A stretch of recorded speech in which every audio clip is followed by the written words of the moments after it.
이스라엘 민족이 출애굽하고 난 이후에 무려 40년 동안을 광야에서 유리방황하는 삶을 보냅니다. 그렇지만 우리는 광야에서 매일마다 오늘은 이곳 내일은 저곳으로 40년을 그렇게 뺑뺑뺑 돈 걸로 알지만 실제로는 대부분의 시간을 가데스 바네아라는 곳에서 그들이 정착을 하고 있었습니다. 처음에 그들이 출애굽한 다음에 석 달 만에 시내산에 도착을 해서 하나님의 율법을 준수받고요, 그 다음에 성막을 만드는 하나님의 청사진을 받습니다.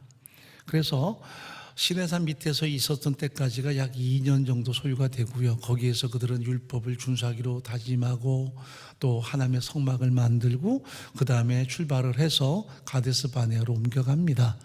그 가데스 바네아에서 바로 정탐꾼들을 보내서 가나안 땅을 미리 정탐케 하신 거죠. 만약에 그 가데스 바네아에서 12명의 정탐꾼들이 그 땅은 하나님이 우리에게 주신 땅이다, 비록 그 성읍은 강하고 그 모든 백성들은 장대하지만 우리는 여호와를 의지하여 그들을 충분히 격파할 수 있다라는 믿음을 가지고 전진했더라면 2년여 만에 그들은 성막을 소유하고 법궤를 앞세우는 가운데 가나안 땅을 정복할 수 있었을 것입니다. 그러나 그 보고가 전혀 다르게 그들에게 들려졌죠.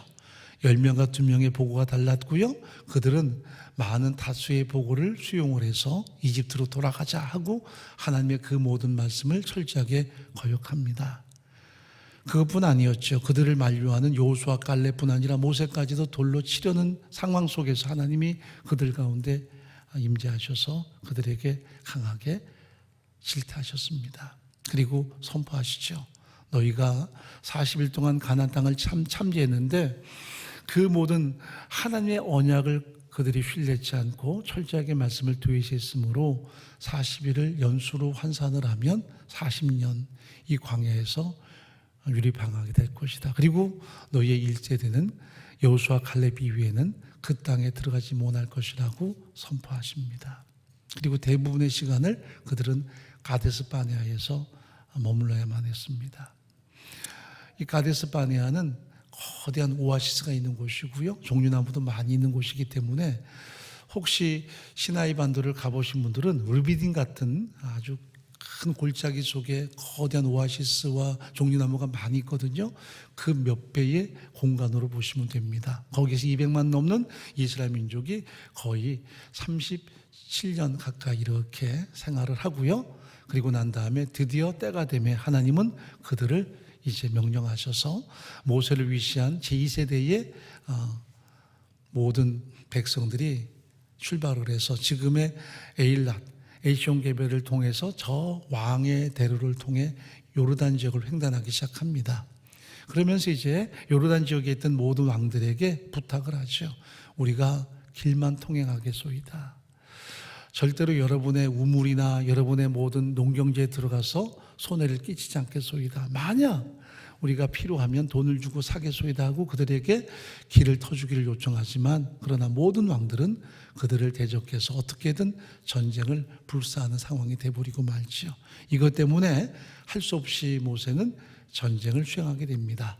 그래서 왕의 대로, 지금 저 요르단 최남단 아카바라는 곳에서 시작해가지고 다메섹까지 가는, 다마스쿠스까지 가는 이제 그 길을 왕의 대로를 하는데 그 길을 쭉 올라가면서 결국은 전쟁과 전쟁을 거듭하게 돼요. 그래서 에돔도 정복하고 모압과 암몬도 정복하고 지금의 이제 골란 고원까지 올라갑니다. 이 모든 지역을 우리가 이제 요르단 동편이라고 이야기를 해요. 자, 그런데 요르단 동편에서 그들이 숲곳을 지날 때에 이 숲곳은 굉장히 좋은 곡창지대입니다. 지금의 베시안 건너편에 있는 아주 요르단에서도 제일 아름다운 곡창지대인데 여기에 마음을 뺏긴 세 개의 지파가 있었습니다. 그게 바로 우리가 잘 아는 루벤 지파와 그리고 갓 지파, 므낫세의 50%가 여기에 마음을 뺏겨서요, 그냥 너무너무 마음속에 이 땅을 누렸으면 하는 바람이 있는 거예요. 그래서 모세에게 나갑니다. 모세요, 저희가 정말 부탁이 있습니다. 저희는 다른 모든 우리 지파보다도 양떼를 많이 키우는 지파입니다. 유목민이 많거든요. 그래서 저희가 이곳에서 머물면 안 되겠습니까? 물론 하나님이 주시는 언약의 땅은 저 요단을 건너서 서편으로 가야 되지만 가나안 땅이지만 저희는 요단을 건너지 않고 이 동편 쪽에서 이 기업을 누리고 싶습니다. 그랬더니 모세가 그들을 준엄하게 책망합니다. 너희가 어찌하여 전쟁도 하지 않고 자기 동족들은 전쟁을 불사하고 저 가나안 땅을 향해 나갈 텐데 이곳에서 이미 얻은 땅을 누리려고 하느냐? 그랬더니 그들이 또 간곡히 부탁합니다. 예, 저희가 기득권을 누리지 않겠습니다. 이곳에서 우리가 정착을 하면 우리 모든 처자와 가축들은 여기 머물러 두고 우리는 장차 우리 형제들이 가나안 땅을 향해 나갈 때는 선봉에 서겠습니다. 그리고 선봉에 서서 전쟁을 마칠 때까지 우리가 최선을 다할 것이고 그 가나안 건너편에서는 단 한 뼘의 땅도 탐내거나 소유하지를 않겠습니다. 오직 우리가 먼저 여기서 기업을 얻었으므로 이제는 철저하게 우리 모든 백성을 위해서 헌신하겠습니다 하는 것이 그들의 다짐이었습니다.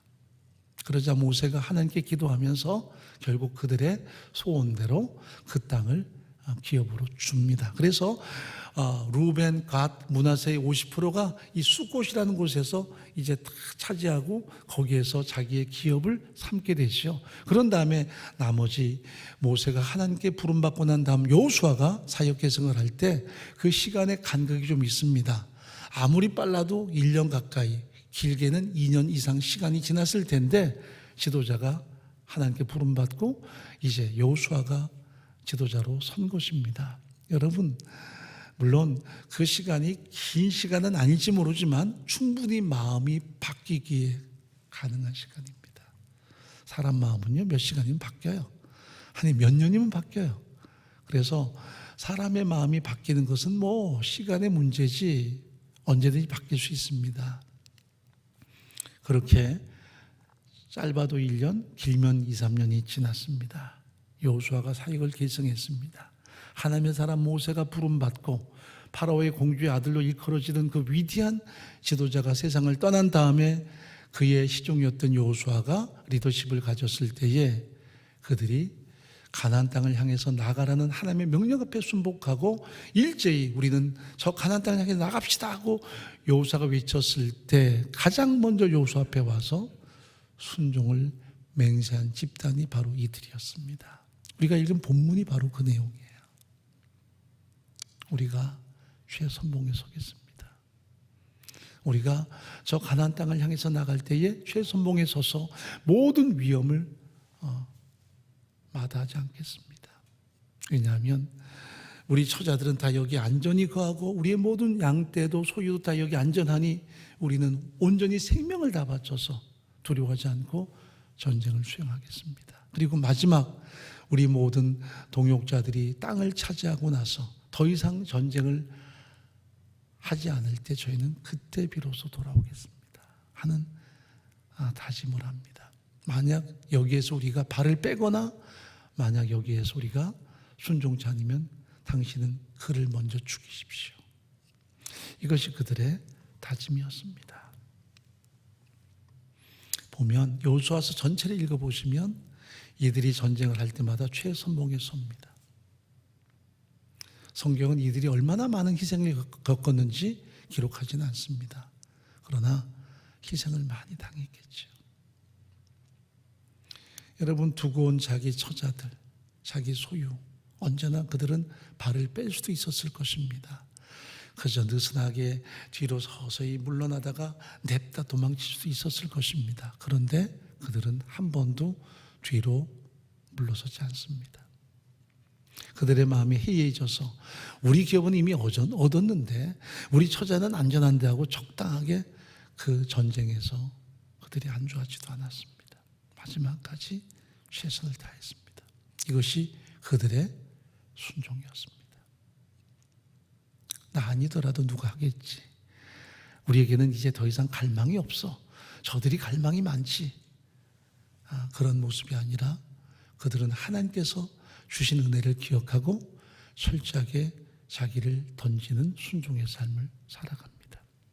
마지막에 가나안 땅을 다 정복하고 나서 여호수아가 너희들은 돌아가라 할 때 그들이 모든 형제와 함께 끌어안고 인사하고 축복을 나누고 다시 자기 기업으로 돌아옵니다.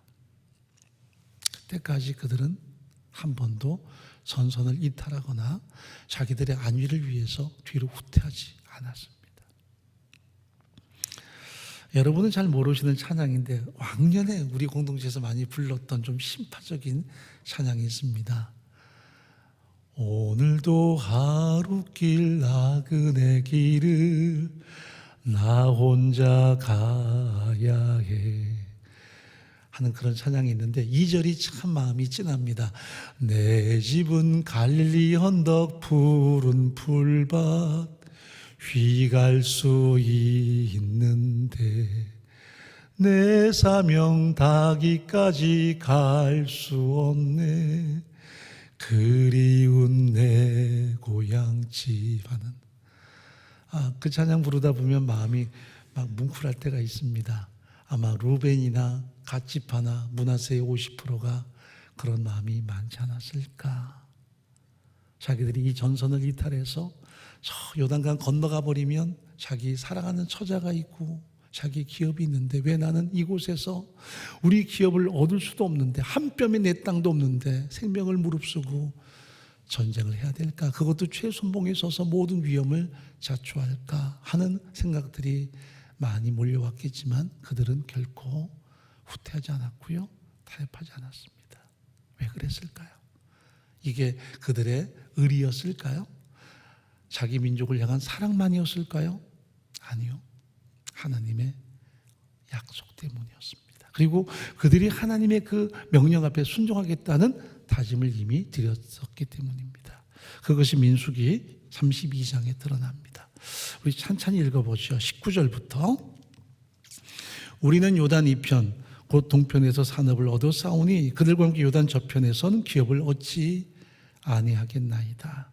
모세가 그들에게 이르되 너희가 만일 이 일을 행하여 무장하고 여호와 앞에서 가서 싸우되 너희가 다 무장하고 여호와 앞에서 요단을 건너가서 여호와께서 그 원수를 자기 앞에서 쫓아내시고 그 땅으로 여호와 앞에 복종케 하시기까지 싸우면 여호와의 앞에서나 이스라엘의 앞에서나 무죄히 돌아오겠고, 무죄히란 말은 무사히와 달라요? 죄 없이 돌아올 것이다. 끝까지 순종하라는 거죠. 너희가 만일 그같이 아니하면 여호와께 범죄하면 23절입니다. 너희 죄가 정녕 너희를 찾아낼 줄 알라. 너희가 불순종했다라고 말하지 않습니다. 너희 죄가 너희를 정녕 찾아낼 줄 알라.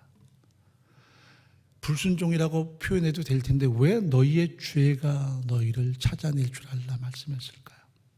많은 사람이 그냥 약속을 슬쩍 어기는 것. 그때는 내가 너무 과했나 봐. 그리고 약속을 파기하고 이제는 현실에 급급하는 것.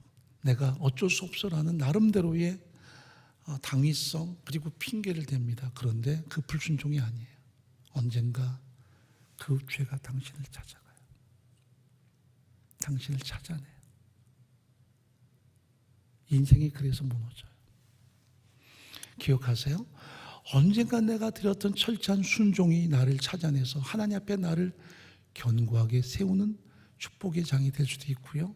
언젠가 그 불순종이 나를 찾아내서 그 죄가 나를 무너뜨리는 위기의 상황이 될 수도 있다는 사실입니다.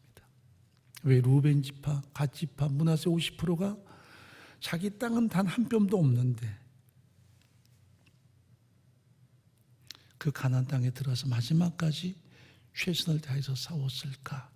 순종만이 아니라 그 이면에 그 죄가 우리를 찾아낼 것이다 하는 때로는 이 두려움, 이것이 순종을 가능케 했던 원동력이 아닐까 싶습니다.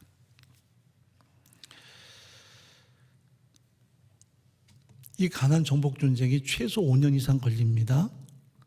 그동안에 그들은 한 번도 발을 빼지 않았습니다. 한 번도 전선을 이탈하지 않았습니다. 한 번도 그 하나님께 드렸던 약속을 파기하지 않았습니다. 그럴 때 그들은 여호수아의 축복을 받고 안전하게 자기 기업으로 돌아갑니다.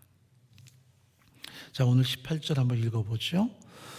누구든지 당신의 명령을 거역하며 무릇 당신의 시키시는 말씀을 청종치 아니하는 자 그는 죽임을 당하리니 오직 당신은 마음을 강하게 하시며 담대히 하소서. 여호수아가 리더십을 처음 가지고 두려운 미래를 향해서 나갈 때도 이들은 여호수아를 격려합니다. 순종치 않으면 그를 죽이십시오. 우리부터 죽겠습니다. 이럴 때 다른 지파들이 어떤 생각을 가졌겠습니까? 야, 한때는 부러웠는데 지금은 전혀 안 부러운 거예요. 왜? 저들은 이미 요단 동편에서 기업을 얻었는데 얼마 전까지는 부러웠어요. 야, 저 사람들은 전쟁도 안 하고 자기 기업을 얻네. 하나님이 너무하신다. 저들에게는 이미 저 기업을 다 주셨잖아. 자기 처자가 안전하잖아. 그런데 우리는 저 가나안 땅에 들어가서 저 강한 성읍을 정복해야 되고 저들과 싸워야 돼. 하는데 여호수아가 사역을 계승하자마자 이들이 최선봉에 서겠다 선언하고요. 한 뼘의 땅도 얻을 수 없는데도 순종치 않으면 우리를 죽이십시오 하는 선언을 통해서 모든 이스라엘 백성들의 가슴속에 어떤 마음이 형성됐겠습니까? 우리도 싸워야 되겠구나. 순종해야 되겠구나.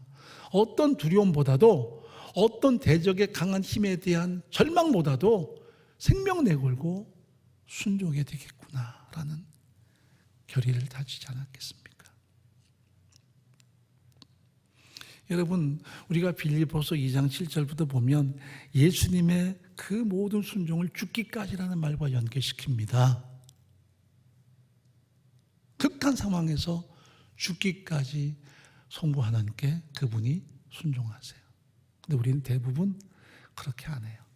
말도 많고 핑계도 많고 사연도 많고 조건도 많고 이유도 많아요.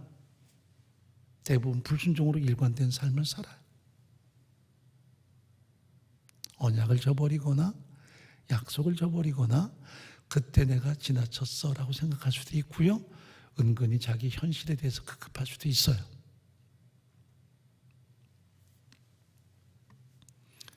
지금 나의 안위가 보장됐다 그래서 하나님의 명령에 우리가 철저하게 순종치 않으면 그것은 죄가 돼요. 지금 내가 안전하다 그래서 더 이상 내 가슴 속에 하나님을 향한 거룩한 갈망, 그리고 더 나아가서 내가 가져야 될 거룩한 사명과 책임에 대해서 최선을 다하지 않으면 그것이 죄가 돼. 그것이 나를 찾아내요. 이기적인 욕심, 이 현실적인 만족에 도피하는 것을 성경은 오늘 본문에서 불순종이요 죄라고 이야기합니다. 우리는 윤리 도덕의 문제 가지고 자꾸 이야기하는데, 그러나 나의 현실에 안주하는 삶, 나의 이기적인 욕망에 안주하는 삶, 그게 왜 죄야? 나도 예전에 기도했어. 나도 열심히 기도했다고, 간구했다고, 최선을 다했다고, 그래서 이만큼 왔다고. 근데 좀 쉬자는데 왜? 아니요. 왜냐하면 그럴수록, 내가 안전할수록, 내 모든 것이 보장될수록 우리는 더 기도의 자리에 존재해야 되고요. 섬김의 자리에 존재해야 돼요. 누군가는 육체의 약함 때문에 헌신도 못해요. 하고 싶어도 안 돼요. 누군가는 물질의 어려움 때문에 하나님께 더 드림의 삶도 못 살아요. 그런데 나는 넉넉하니까, 옛날에는 그랬는데 기도하니 난 여유가 있어. 난 건강을 찾았어. 이제 나는 한가롭습니까? 그렇다면 불순종이 당신을 찾아가는 게 아니라 그 죄가 당신을 찾아갑니다. 언젠가 노크 소리를 듣게 될 것입니다. 우리가 에스더서를 읽다 보면 이 내용에 대한 아주 깊은 연관성이 드러납니다. 이스라엘 민족이 바벨론 포로로 끌려가고 그 다음에 페르시아가 그 통치를 하는 가운데 모르드게라는 사람이 그 페르시아 치세에 그저 하급관원으로, 그저 성의 문지기로 이렇게 이제 사역을 합니다. 그때 그의 사촌 동생이 우리가 너무나 잘 아는 에스더시요. 조실부모하고 자기 사촌 오빠에게 양육을 받는 이 처자가 온전히 하나님만 의지하고 성장을 합니다. 그런데 놀라운 것이 이 와시스라는 그 황후가 폐위당하고 난 다음에 천하로 간택령을 내려서 왕후를 찾는데, 그때 전 페르시아 영역에서 2,000명 가까운 이제 왕후 후보들이 몰려들어요. 거기에는 고관 대작부터 시작해서 각 족속별로 내놓으라 하는 수많은 아가씨들이 모여드는데 2,000명을 중심으로 콘테스트를 합니다. 그런데 마지막에 이 에스더가 선발이 됩니다. 아무것도 가진 것도 없고요, 자기를 단장할 그 무엇도 없습니다. 오직 하나님만 의지하고요, 그리고 내시대장이었던 허게에게 당신이 저를 단장해 주십시오 하고 하나님의 은혜를 통해서 위탁할 때, 허게는 자기 마음대로 왕이 어떤 취향인가를 알기 때문에 이 에스더를 꾸며줍니다. 그리고 하나님이 역사하셔서 아하수아의 마음속에 에스더를 향한 그 갈망이 형성이 돼서 그가 왕으로 세워지죠. 그런 다음에 위기가 옵니다. 하만이라고 하는 아말렉의 후손이 총리가 되고요, 한나라시의 모든 유대인을 다 살육하고 그들의 모든 재산을 노획하고 자기의 선조들의 원수를 갚을 그런 욕망을 가지고 날을 정해서 착착 진행하고 있습니다. 드디어 타이머가 돌아가고 있어요. 모든 유대인들은 그 한날에 다, 나중에 불임절이라고 하는데 그날 다 죽이당할 것이고요, 특히 자기가 성에 들어올 때마다 굽신거리고 인사하지 않았던 이 모르드게, 알고 보니 유태인이에요. 내가 저놈을 높은 짱대 위에 매달아서 뽐보기가 되게 하리라 하는 그런 오만함, 이것으로 왕을 선동하고 결국 왕의 어인을 받아들여서 그들을 다 몰살시킬 자기의 타이머를 작동하고 있습니다. 이것을 유대인들이 알아요. 그래서 금식하며 기도합니다.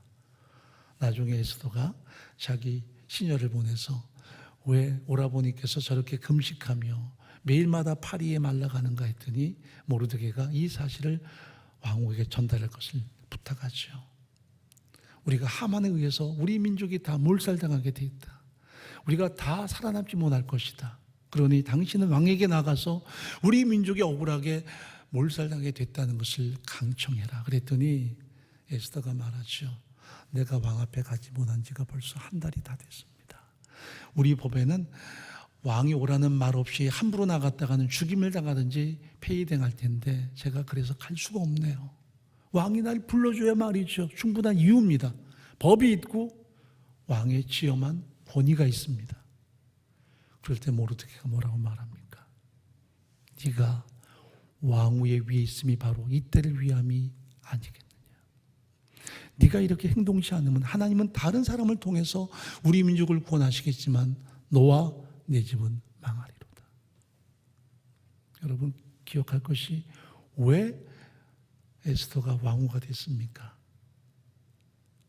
내가 아름답고 내가 처세를 잘해서 나의 지혜와 영특함 때문에, 나의 행운 때문에 다 아니었습니다. 이때를 위함이 아니겠느냐. 우리 모두에게 적용됩니다. 이때를 위함이 아니겠느냐. 당신이 건강한 것, 이때를 위함이 아니겠습니까?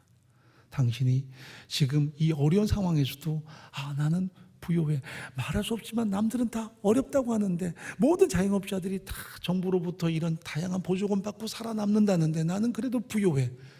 자랑이 아니라 이때를 위함이 아니겠습니까? 우리는 다 자랑질만 앞세울 때가 많습니다. 내 자녀가 안전하니까, 내 자식이 대학 들어갔고 내 자녀가 모든 것이 잘 테니까 나는 이제는 다 됐다. 착각입니다. 왜 공동체가 중요한 줄 아십니까? 바로 이때를 위해서 하나님이 나를 준비하셨다는 사실입니다.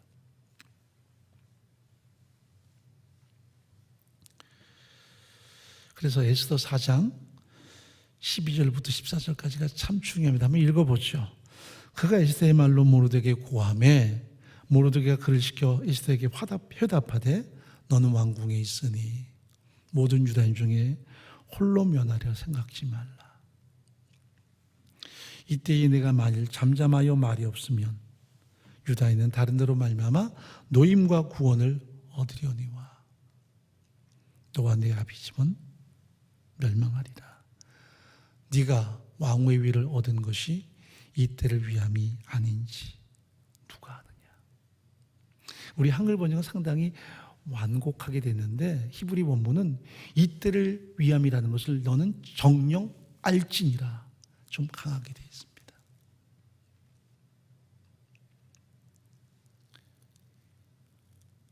어떻게 보면 내가 지금 이 자리에 있는 것, 내 스스로 노력했고 내 스스로 열심을 냈고 내 스스로 기도했고 내 스스로 그렇지만 하나님이 은혜 가운데 세우신 것이고요. 또 하나님의 특별한 바람도 있다는 것을 기억해야 돼요.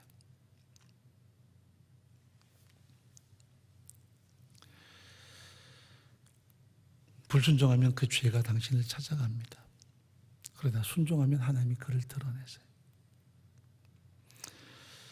우리가 마태복음 9장에 보게 되면 회당장 야이로의 딸이 죽게 됐을 때 야이로가 와서 예수님을 막 초청을 합니다. 그래서 예수님이 그 야이로의 딸을 고쳐주기 위해서 가는데 중간에 해프닝이 벌어지죠. 12해 동안 혈중을 앓던 여인이 그 수많은 군중을 뚫고 거기에 나옵니다. 근데 도무지 예수님께 접근이 안 돼요. 사람들이 만약 자기를 안다면 자기는 돌에 맞아요.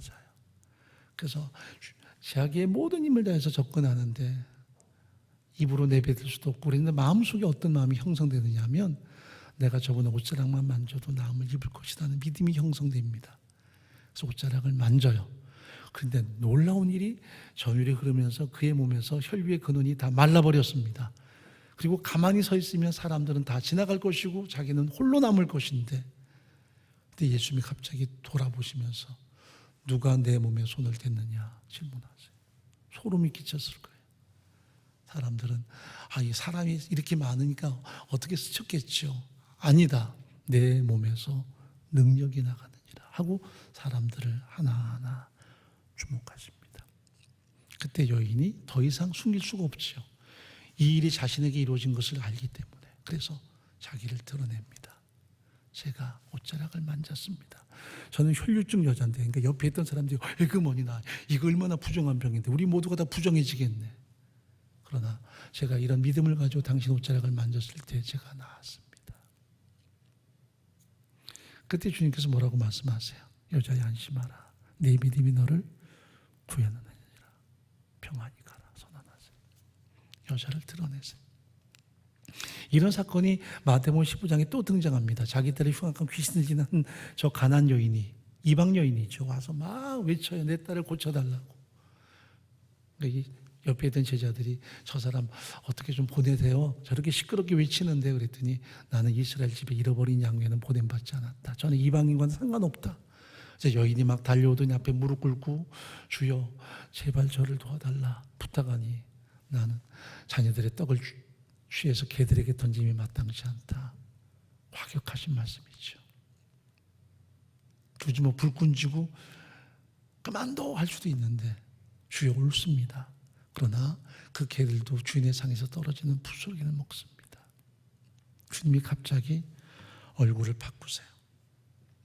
여자야 내 믿음이 크도다. 내 소원대로 되리라 하시니 그 시로부터 그녀의 딸이 나았어요. 1년의 내용을 보면 항상 바리새인들이 옆에 모여 있었습니다. 왜 당신의 제자들은 손을 안 씻고 음식을 먹습니까? 하고 막 주님을 대적할 때 예수님께서 무엇이든지 입으로 들어가서 나오는 게 사람을 더럽게 하는 게 아니라 입에서 나오는 그것이 사람을 더럽게 한다 하면서 그들의 잘못된 신앙을 하나하나 지적하실 때 바로 이 여인이 앞에 나서는 거죠. 저 가난한 여자, 이방 여자, 더러운 여자. 그런데 이 여자에게 그 믿음이 있었음을 만천하에 드러내세요. 순종을 드러내세요. 그게 주님의 방법이었어요.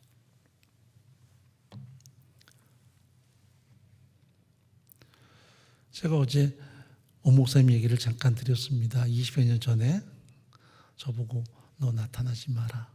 너 그냥 숨어 있어라. 언젠가 하나님이 너를 찾아내실 거다. 네 공동체를 찾아낼 거다 하셨잖아요. 근데 놀라운 것은 제가 어제 하루 종일 불쑥 나온 말씀이었습니다. 의도적이지 않았어요. 그 생각이 막 마음이 이렇게 가득 채워졌습니다. 생각해 보니 아마 우리 교회를 탐방 왔던 목회자들이 좋기 1000명은 훨씬 넘고요. 교회로 따져도 1000교회가 훨씬 넘고요. 한 2000개도 되지 않을까. 제가 지난번에 대전에서 어떤 교회에 그 행사가 있어서 갔습니다. 가서 이렇게 이제 축사하고 권면하는데 나중에 나올 때 그 교회 장로님들이 오시더니 막 저한테 박 목사님이시잖아요. 막 그래요. 저는 그 교회 목사인 거 알고 갔을 뿐입니다. 그랬더니 그 장로님들이 우리 교회 10여 년 전에 오셨다는 거예요. 다. 장로님이 다 오셔가지고 우리 교회를 배우고 어떻게든 자신의 공동체를 그렇게 섬겨보고 자신의 목사를 그렇게 섬기려고 했는데 이렇게 좋은 날이 왔다는 거예요. 얼마나 극진하게 인사하는지 몰라요. 제가 그래서 할 말이 없어서 저희도 배우러 오겠습니다 그랬습니다. 10수년 전에 오신 분들이에요. 그런데 가는 곳마다 그런 분이 많고요. 제가 2년 전에 칼렛 대표를 했습니다. 여러분은 잘 모르시죠? 제가 워낙 자랑질 안 하니까. 칼렛이라는 것은 옥 목사님을 통해서 전 세계에 그 파급되는 제자훈련 네트워크가 칼렛인데 전 세계 회원교회가 12만이 넘어요. 우리나라 제일 큰 교단이 합동이라고 하는데 합동교단이 10,000교회밖에 안 돼요. 그 12배가 되는 교회들이 그 예야 교회들이에요.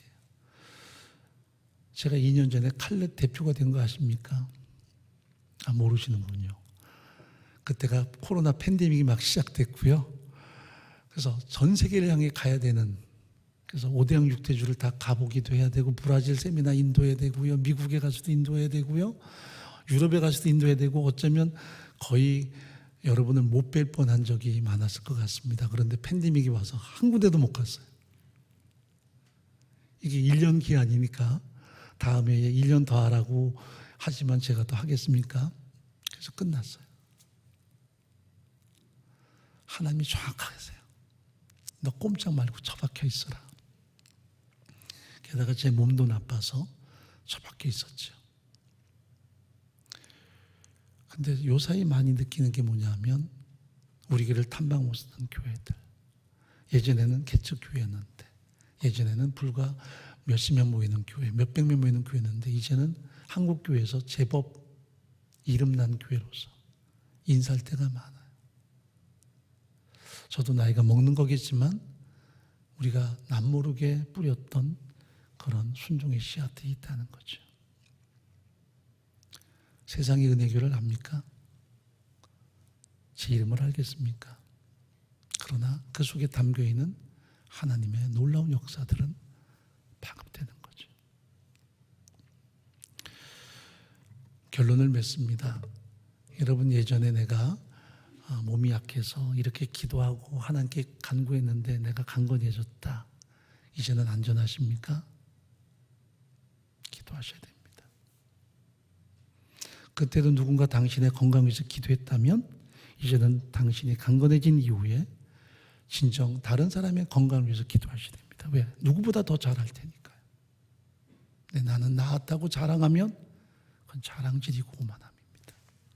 먼저 기업을 얻었다면 겸비하여 마지막까지 순종하십시오. 거기까지가 하나님이 우리에게 요구하시는 영역입니다. 내가 뭔가 어려움에서 위기를 극복했습니까? 이제는 끝. 나는 기도 안 해도 돼가 아니라 더 기도하십시오. 거기까지가 하나님의 영역입니다. 우리는 대부분 필요할 때 기도하고 내가 어떤 욕구 있을 때 기도합니다. 물론 그것도 중요하지만 아무 것이 더 이상 욕구가 없고 필요한 것이 없어도 기도하는 삶. 그게 하나님께서 진정 당신을 축복하시는 현장입니다.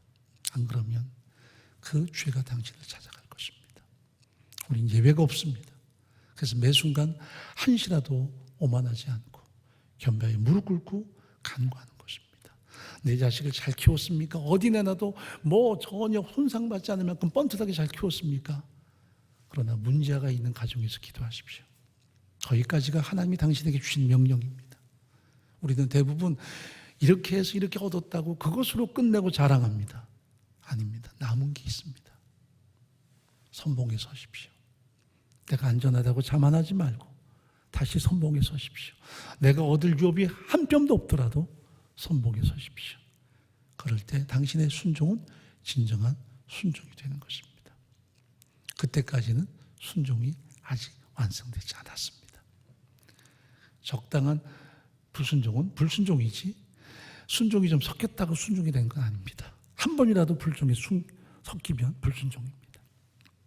오늘 우리 안에 진정 내가 순종했던 현장이 나를 찾아내고 내가 순종했던 시간들이 나를 하나님 앞에 존귀하게 세우는 복된 은총들이 가득하기를.